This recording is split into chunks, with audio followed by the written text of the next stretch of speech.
Well, thank you so much for joining us for the Virtually Awful Concours de Le Monde's Cobbled Together Kangaroo Karts class.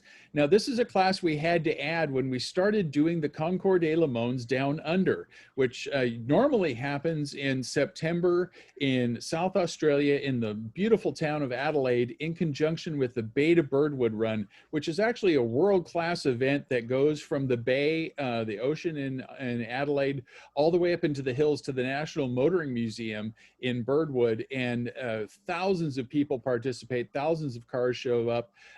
Just a great event, and we do our best to ruin it with a Concours de Le Monde's. And we have some participants from that show that have entered in this class. But first of all, we have to introduce our judges. As always, we have our chief judge from Classic Motorsports Magazine, Tim Suddard. Thanks for being with us yet again, Tim. How are you doing? I'm holding up pretty good. It's been a long day, but it's been a lot of fun. I've been looking at some really good, not so good cars, and these all seem to have the steering wheel on the wrong side. Yeah, we will get to that. And our next judge comes to us from the land of Down Under, and pretty sure he is the king of Australia, Kevin Noel. Kevin, how are you doing? Absolutely brilliant, guys, and it's a pleasure to be on board with such esteemed company, yourself excluded, of course. Yes, thank you. Kevin is a member of the Cruisin' Adelaide Car Club and is a major figure in car collecting and the car hobby in Australia, and helps put on the Bay to Birdwood and is instrumental in putting on the Concours de Le Monde's Down Under. So if you want to do something car related in Australia, talk to Kevin, a great resource. And if you want to just be shown around to find the best German food in Australia, Kevin knows where it is. That we do. Yes, indeed. So next on our docket of esteemed judges is Eric Peterson. Eric, tell everybody what it is you do and what do you have behind you there?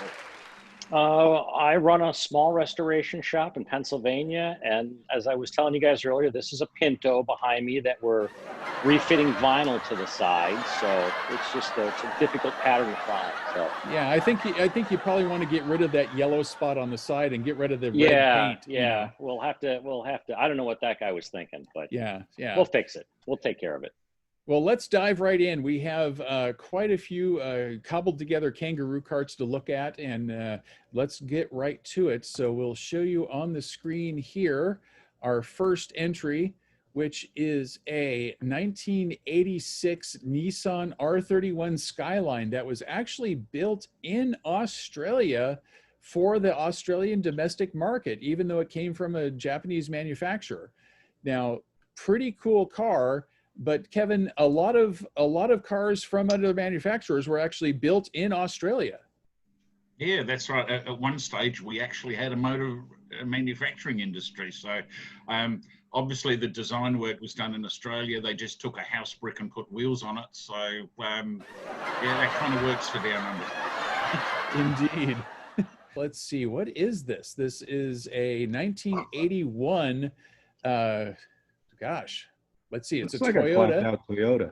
It is a Toyota, but it was made. It was made in the first Toyota factory outside of Japan, and this is a KE55,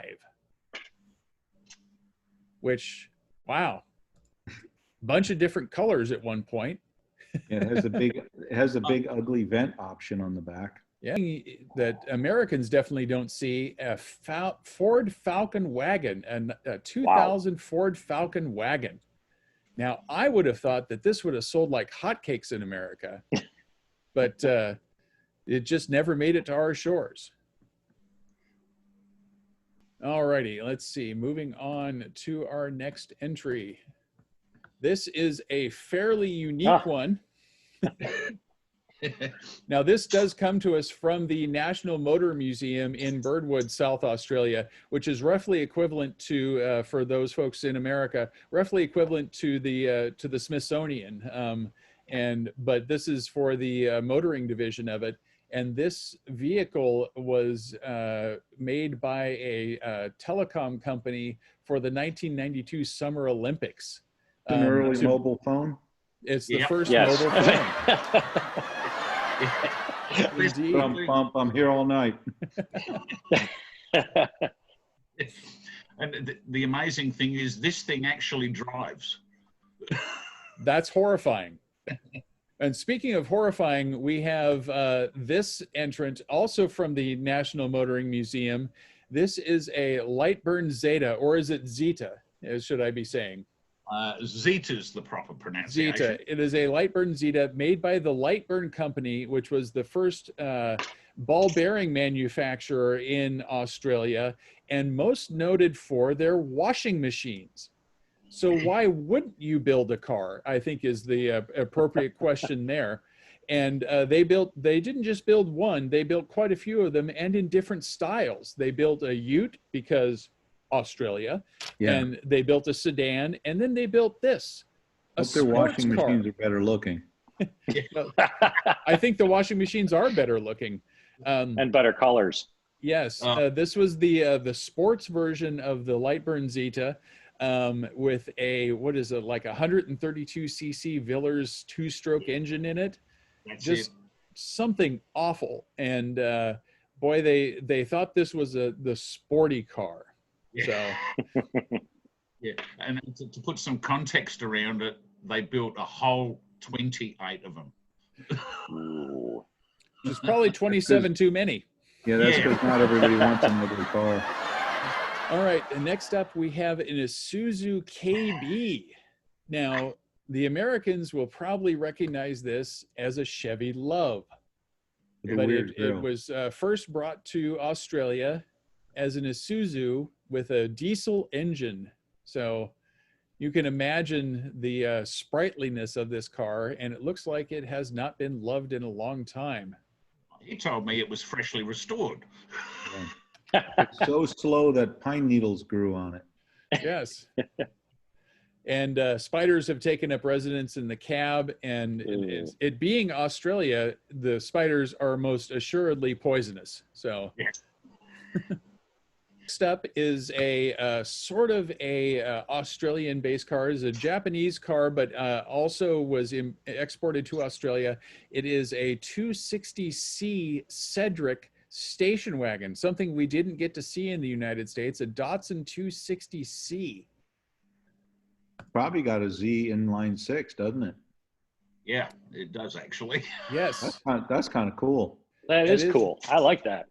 Now, this has a unique feature in it. You see that there is a keyhole in the what would be the driver's side, but it is the passenger side in Australia. Passenger side rear quarter panel. If you put the key in there and turn it, that passenger rear window comes down for some reason, because there's a hatchback about a foot away. So why you would need to roll that window down from the outside of the car when you can open the hatchback, kind of beyond me, but there it is.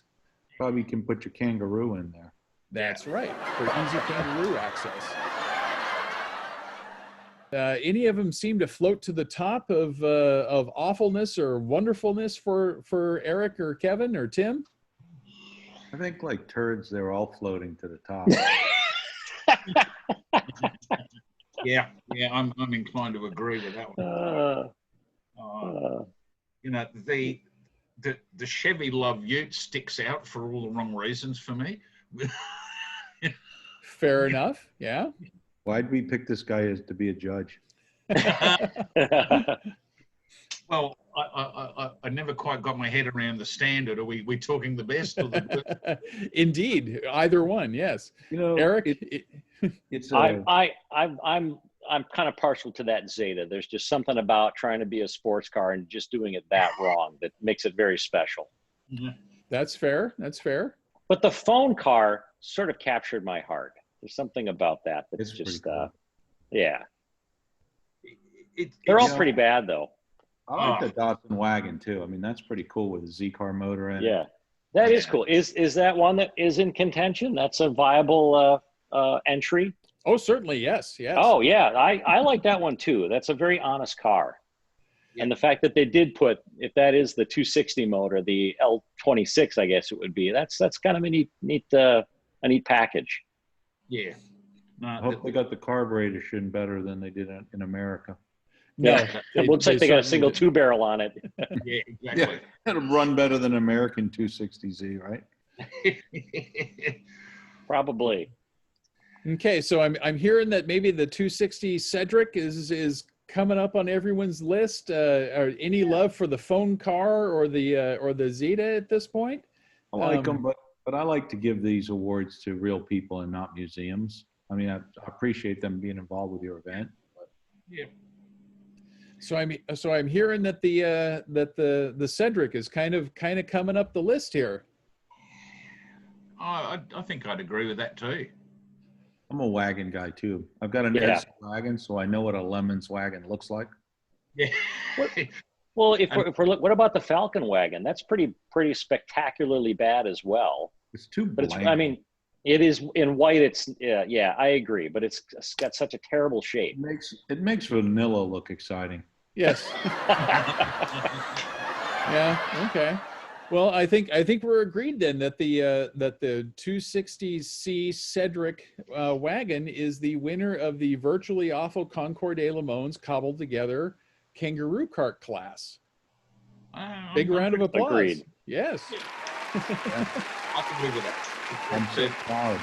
Yes, and the owner should be proud because the owner will be receiving a $300 eBay gift card and some car care products from the fine folks at Griot's Garage. Once we can figure out how to ship it to Australia, so because I don't think you can ship anything to Australia right now. We'll find out, but we'd like to thank our sponsors: Haggerty, Classic Motorsports Magazine, eBay Motors, Griot's Garage, and we'd like to thank our celebrity judges here for being dumb enough to waste time on this farce of a car show. Thank you all so much for attending.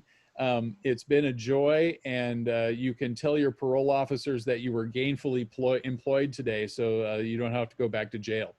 It's for me. All righty. Well, thank you all so much. Thanks for participating, and we're moving on to the next class. Thanks, guys.